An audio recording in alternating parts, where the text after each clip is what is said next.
La tension entre Paris et Moscou franchit un nouveau cap. La Russie accuse désormais directement les dirigeants français d'encourager ce qu'elle qualifie d'attaque à Théo contre les civils russes. C'est très complexe. La porte-parole de la diplomatie russe, Maria Zakharova, affirme ainsi que les déclarations d'Emmanuel Macron sur le renforcement du soutien militaire à l'Ukraine reviennent, selon Moscou, à cautionner des frappes contre la population civile.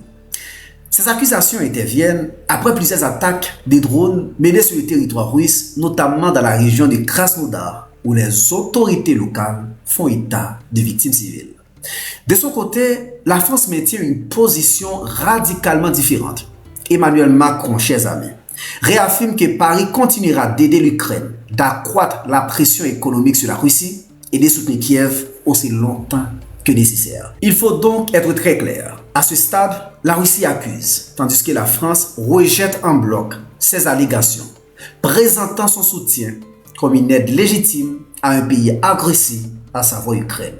Ce nouvel échange montre surtout que le conflit dépasse désormais le simple champ de bataille, la guerre des mots devenant presque aussi intense que les affrontements militaires. Chers amis, dans ce contexte, plusieurs pays de l'Alliance des États du Sahel, AES, et aussi en rupture avec Paris, continuent de dénoncer ce qu'ils considèrent comme des politiques d'ingérence française sur la scène internationale. En résumé, une chose est certaine, les relations entre la Russie et la France atteignent aujourd'hui un niveau de confrontation politique rarement observé depuis le début de la guerre en Ukraine. À bientôt pour une nouvelle chronique. Ciao, ciao, ciao. Je vous aime.